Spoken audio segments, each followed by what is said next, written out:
Hello and welcome back to the SaaS Marketing Weekly podcast with me, your host Ryan, the founder of Rocket SaaS. Jamie's back. Hello, how are you? I'm all good, yeah. Good. It's always good to be back. Today we are talking about it's kind of a danger warning episode. Marketing is even more complicated than ever. There is so much like new technology and new AI and martech and different sort of agencies and growth hackers and Agents. loads of agents. AI agents and all these like promises that, oh, you can just get these AI agents working and install this new latest clever technology that's going to hack the LinkedIn algorithm. And that's the way to scale a business and unlock loads of leads. And like, that's always been an issue in marketing for, a very, very, very, very long time now. But right now it's even more prevalent than ever. There's just even more noise. And I think as a founder or a marketer of a B2B SaaS business or any business, it's confusing and it's overwhelming in terms of like, where do I start? Which tool do I bring in? What AI tech? Should I automate this? Should I get AI agents doing that? Should I fire my marketing team? Should I fire my sales team and replace it with these tools? Where do I begin? How am I going to scale? And you just see people talking about all these magic hacks that they've done and they, the comments go, I'm an AI agent for my... yeah, all that. It's you just see a lot of it and it's overwhelming. Even for me, like I own a marketing agency and I'm overwhelmed by the whole thing. So I just wanted to basically make this episode to just say that like chill out. Don't like try and ignore a lot of that stuff. If your business is not scaling, if your marketing is not bringing in the leads that you want it to bring in, me and Jamie know as experience of working with hundreds of different startup companies that the answer 19 times out of 20 is not to just find the latest hack, find the latest tool, the latest AI thing, the thing to hack the algorithm. That's not the way that's going to unlock your business scaling organically, like long-term growth.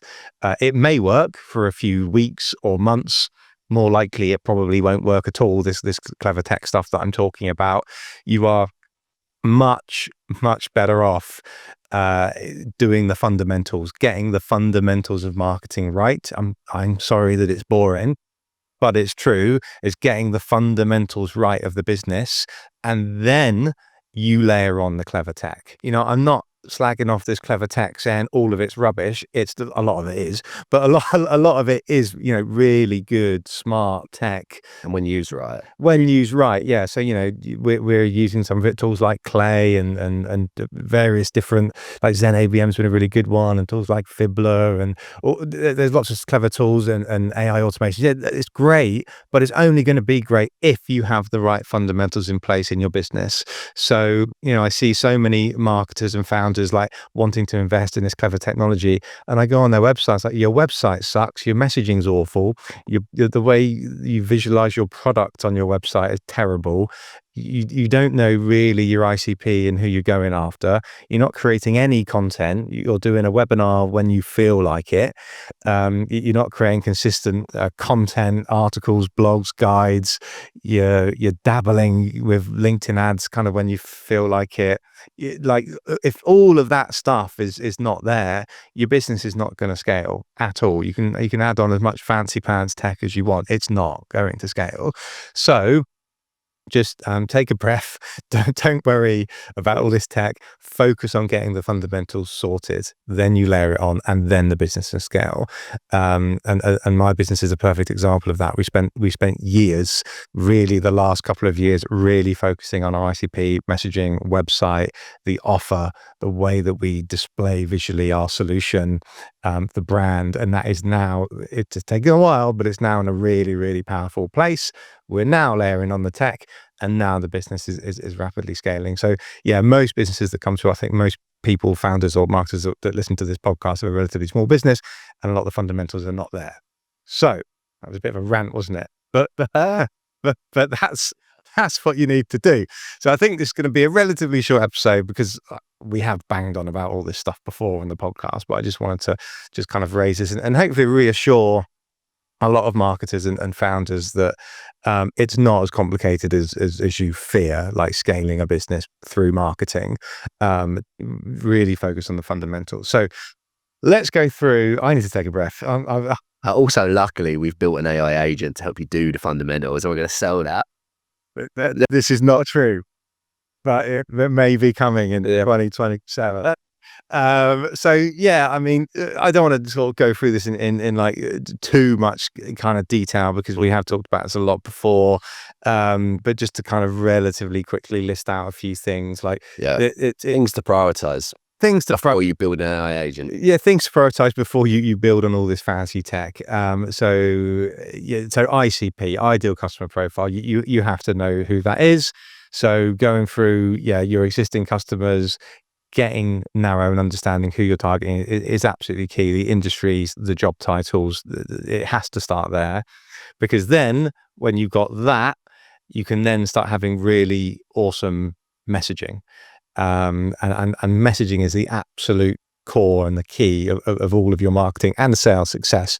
Is how can you describe your product articulately that people will understand in seconds? Because that's something that B2B SaaS companies really struggle with, because most B2B SaaS companies have created a solution that is relatively innovative and it's new, and maybe you have got this fancy new tech that no one's used before. So if people have never used a SaaS platform like this before, they come onto your website, they're not going to understand it quickly. The messaging is going to help them get there. So Jamie, I know you've got a structure of how you create kind of messaging playbooks and frameworks for clients. Give us some advice around that. Yeah, none of them. I suppose one of the first things that we do when we kind of start working with a client, particularly when they haven't got kind of their position and messaging really clarified, they're not quite sure on who they serve, not sure how to talk to those people. We run a kind of a messaging kind of process and kind of build like a messaging doc that basically just articulates kind of, okay, who do we serve? And then we talk about what category do we play in? What do people actually use the product for? Then we pick out of the use case and the category kind of where do we want to position? Do we want to position within the category against alternatives? Do we want to position around the use case? We then kind of articulate, okay, what is the problem that we're solving relating back to that kind of the category or the use case? What is the problem that we solve? We then break that into sub-problems, break down that into kind of what actually sucks about the problem. We break down how we solve those sub-problems. And then we look at overall, what are we doing that we are uniquely placed to do? How are we uniquely placed to solve that problem, the overarching problem? And we kind of break that all down, so we've got a general idea of kind of this is what we go to market with, and this is what we say to the market. And that just gives like the client, the startup, and gives us real firm guardrails around this is who we're for, this is the problem we're solving, this is how we solve it, this is how we're differentiated in solving that problem. It just brings alignment. Nice. So once you've got your ICP nailed, you've got your messaging in a really strong place with a framework that then gets turned as like a messaging playbook. It's like a PDF. So everybody in the company aligns that this is the right messaging. I'd certainly get that messaging playbook in front of your ICP. You could survey some of the market. You could ask some of your customers to review it. Is this messaging making sense? Do you understand what the product does in just a few seconds? So just validating that you've got really good messaging. So you've got the ICP, you've got the messaging. Now comes the content creation. So you should create you should bring thought leaders in the business. So presumably the founder, co-founders of the business, people on the exec team, they should be thought leaders in the business. So now we need to start creating content for your target audience that you're going after, your ICP. And you need to get into a rhythm of creating content. So, going back to my ranty intro, this isn't about like fancy tech. This is about doing the fundamentals of marketing right. And also getting into a rhythm of creating content. So I've already explained this about how Rocket SaaS creates content. It starts with this podcast. We do a podcast every single week. We know exactly who we're speaking to, what messaging we want to get across.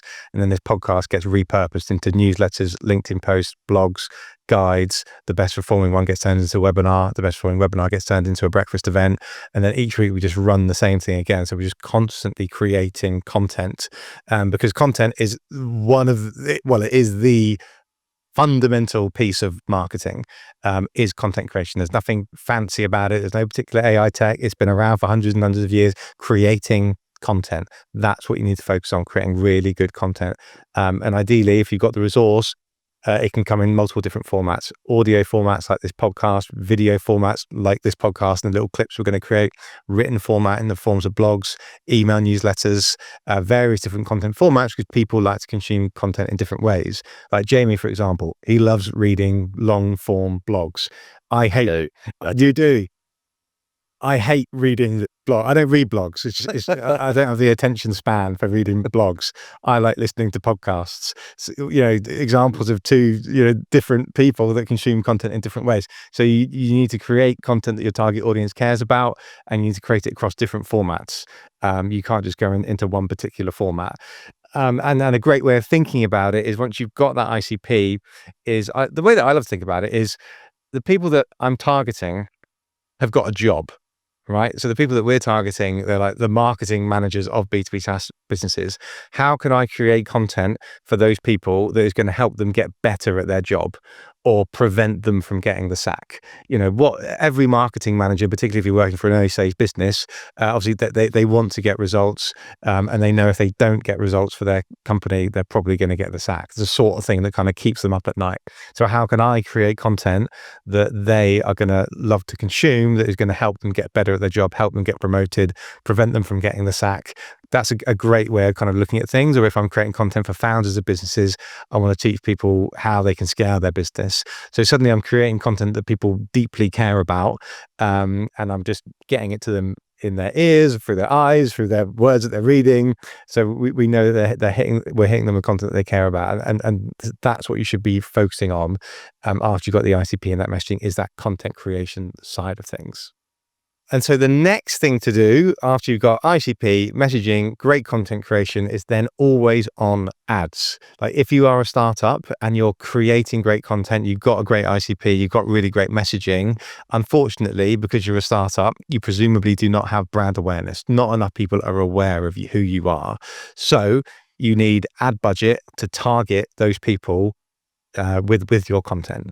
And we don't just mean the bottom of the funnel content. You can't just create ads to say, book a demo of our platform today. All of the aforementioned content that I mentioned, the blogs, the guides, the videos, podcasts, webinars, the breakfast events, all of that needs to be hitting your target ICP, and it needs to be constantly running. We call that always on. A lot of SaaS businesses, or businesses in general, make the mistake of doing like one-off campaigns. Like, okay, we'll do a webinar this month, let's put a little bit of ad budget into it.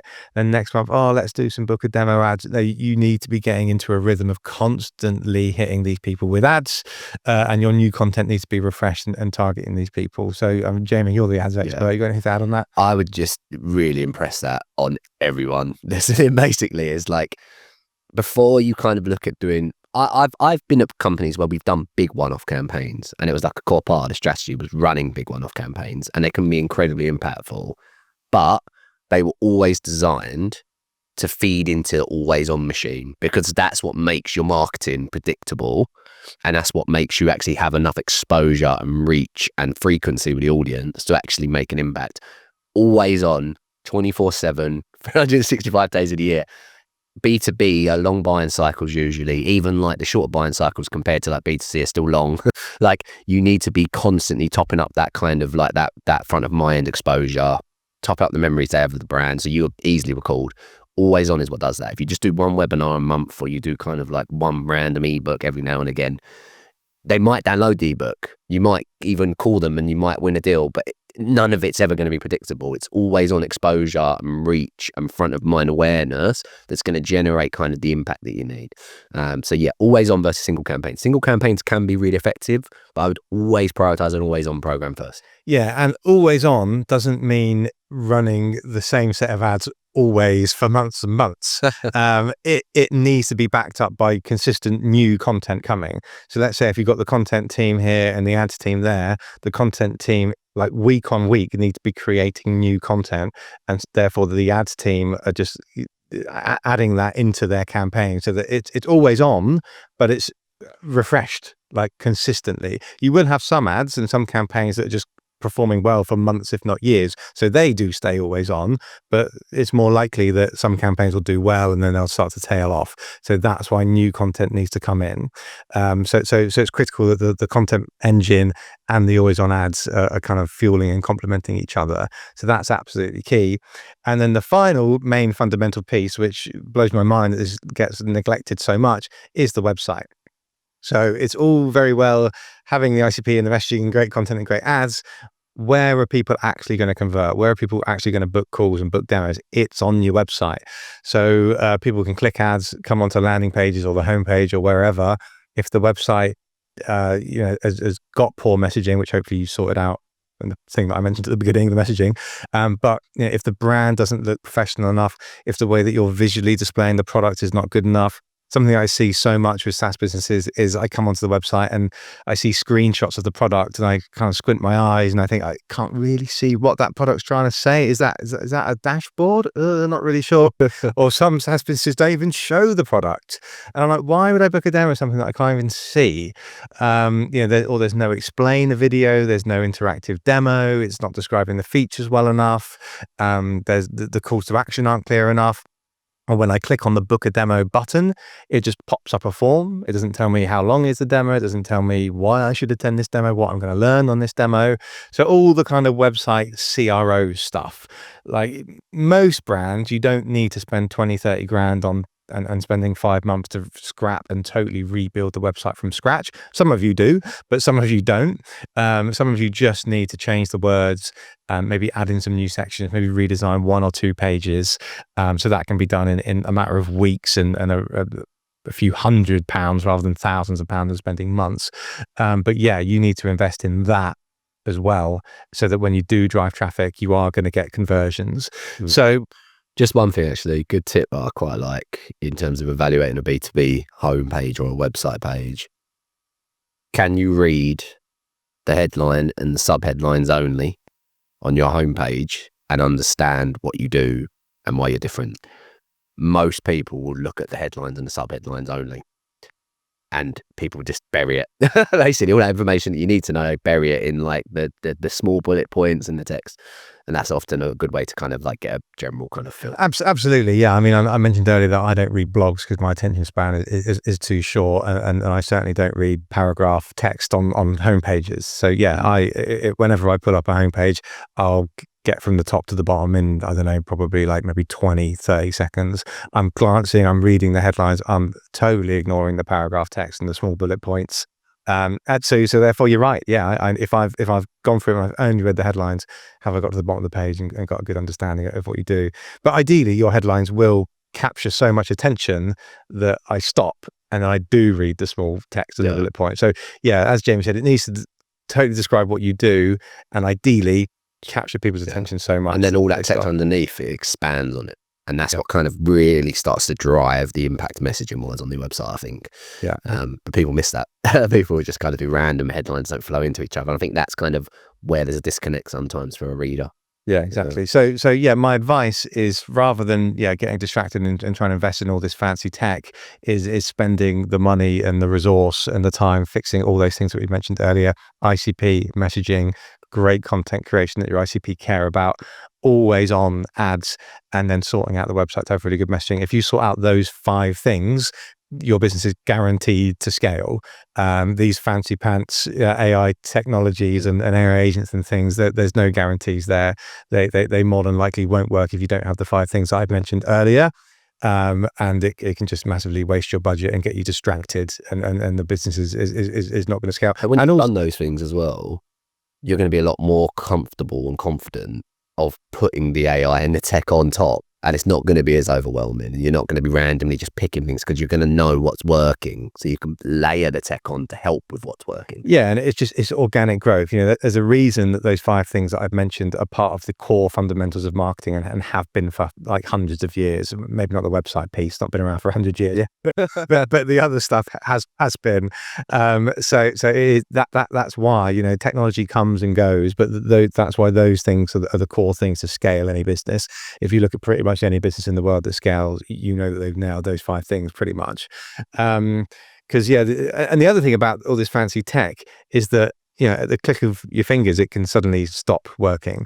So if LinkedIn, for example, changed their algorithms, or if Apollo suddenly shut down their API calls so that the other companies can't do API calls from them, you can be too reliant on certain things. And then also with marketing, it's just more than like a one-off thing. Like I met a founder the other day, and he said to me, "Oh, I want to. I hear the way to scale the business is LinkedIn thought leader ads. So I want Rocket SaaS to do some LinkedIn thought leader ads for me, and because I've heard someone say to me that's the key to scaling. And this guy was a startup. He hasn't got any leads yet. He wants us to really kind of create the marketing engine. And I was like, well, yeah, LinkedIn thought leader ads are good, but that's just one thing. It's really not going to work unless you have all of the other stuff. So yeah, once you have that stuff in place, then you can start layering on the clever technologies, the AI agents tools like Clay and data enrichment, and even clever like retargeting things that we talked about on the podcast. But you have to get those things in place. So that's a relatively quick episode, bit of a warning, a bit of hopefully a reassurance episode that you don't have to worry about all this clever tech. Focus on the fundamentals, and that is how your business will scale. But thank you for listening. And if you want help sorting out the fundamentals, all those things that I mentioned do require time and resource, and it's confusing and there's a lot to do. That's what Jamie, myself, the agency Rocket SaaS, that's essentially what we do for clients. Like, as a marketing agency, we don't really believe in just these hacks and like fancy text for all the aforementioned reasons. We always focus on sorting out those fundamentals, and then we can sort of tell you when is the right time to layer on this tech. So everything I've talked about today, essentially we do that for you. So go onto the rocket-sas.io website, have a look at what we do. If you're interested in discussing how we can help you, sort out these fundamentals and layer on the clever tech and essentially scale the business through great marketing, whether you've got marketing people in-house or not, we have different packages where we can come in and support you. So more than welcome to have a chat with us. Have a look at the website. Otherwise, see you next week on the SaaS Marketing Weekly podcast.